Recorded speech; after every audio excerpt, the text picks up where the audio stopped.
Welcome back to my channel. I am Riddhima. आज हम पढ़ेंगे KV school NCERT class 8 science का चैप्टर 2 माइक्रो ऑर्गेनिज्म फ्रेंड और foe. So first chapter हम लोग कवर अप कर चुके हैं बिटवीन अ पार्ट्स। 7 पार्ट्स हैं जिसमें हमने क्वेश्चन आंसर भी डिस्कस किए हैं। आप लोग देख सकते हैं मेरे चैनल पे जाके। Okay, so you have seen several kind of plant and animal. तुमने कई प्रकार के प्लांट्स और एनिमल्स देखे होंगे। However, there are other living organisms around us which we cannot see. ऐसा कैसे हो सकता है कि हमारे आसपास और भी लिविंग ऑर्गेनिज्म है और हम उसे नॉर्मल आंखों से नहीं देख पा रहे हैं?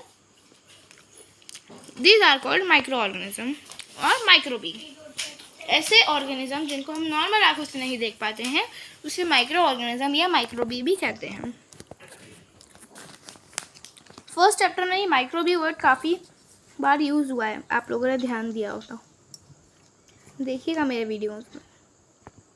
ओके, सो फॉर एग्जांपल, जैसे कि you might have observe that during the rainy season, तुमने देखा ही होगा अधिकतर बारिश के मौसम में bread get spoiled and its surface get covered with grayish white patches. Okay, तो तुमने बारिश का सीजन में अधिकतर समय देखा होगा ब्रेड के ऊपर एक ग्रेइश कलर की वाइट सी डॉट्स टाइप आ जाते हैं। पैचेस मतलब डॉट्स मतलब स्पॉट्स कह सकते हैं। Observe the purchase thought a magnifying glass.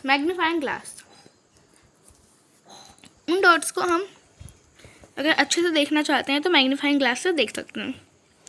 You will see tiny black rounded structure. जब हम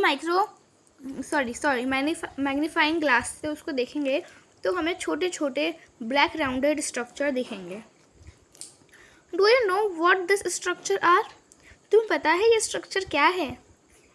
Are and where do they come from? ये क्या है और कहाँ से आते हैं?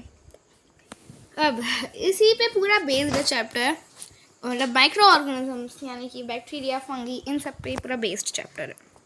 बहुत अच्छा चैप्टर है, प्लीज़ आप लोग ध्यान से कवर अप कीजिएगा और मैं इसके पार्ट्स भी डेली डालती रहूँगी। ओके, तो these observations show that water and soil are full of tiny microorganisms. यानी कि मिट्टी और पानी वो इसी टाइप के टाइनी बहुत ज़्यादा छोटे छोटे ऑर्गेनिज्म से भरी हुई है। Third, not all of them fall into category of microbes. और ये अलग अलग कैटेगरीज होती है माइक्रोबीज यानी माइक्रो ऑर्गेनिज्म की।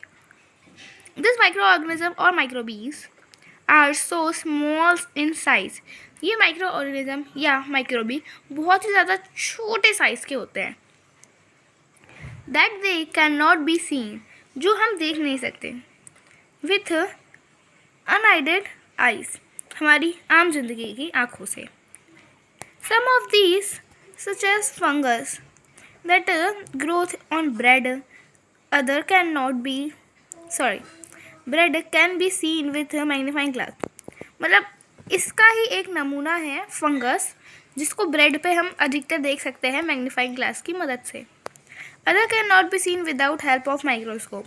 और बाकी के माइक्रो ऑर्गेनिज्म को हम बिना माइक्रोस्कोप की हेल्प से नहीं देख सकते। दैट इज़ वाई, ऐसा इसलिए है, दिस आर कॉल्ड माइक्रोस्कोप और माइक्रोबी। इसी कारण माइक्रोस्कोप से देखने के ही कारण इसे माइक्रो ऑर्गेनिज्म या माइक्रोबी कहते हैं। ओके, सो यही हमारे चैप्टर की लाइन है, माइक्रो ऑर्गेनिज्म फ्रेंड और फोय। माइक्रो ऑर्गेनिज्म हमारे फ्रेंड है या दुश्मन, फोय मीन्स दुश्मन। आई होप आपको इतना समझ में आया होगा। सो ये अंडरलाइन पार्ट है, इसके ऊपर बेस्ड एक क्वेश्चन भी आएगा आगे, मैं आपको बताऊँगी। Microorganisms are classified into 4 major groups. Microorganism को 4 ग्रुप्स में बांटा गया है। This group are bacteria, fungi, protozoa and some algae. तो ये कुछ नाम दिए हुए हैं, हमारी फंगस के, यानी कि माइक्रो ऑर्गेनिज्म के। तो क्या क्या नाम है, एक बार हम दोबारा से इनको बोलेंगे। Bacteria, fungi, protozoa, algae. Some of these are common microorganisms are shown in figure 2.1, 2.4. So इनकी पिक्चर्स दी हुई हैं हमें फिगर 2.1 और 2.4। आइए देखते हैं। यहाँ तो कोई फिगर नहीं है, ये तो एक्टिविटी 2.1 है। यहाँ है पूरी पिक्चर्स, ये रही 2.1, ये है फिगर 2.1। सो इस टाइप की बैक्टीरिया हमको देखने को मिलेंगे। ये बैक्टीरिया है। जूम करते हैं, 1 मिनट अपन जूम करके देख लेते हैं।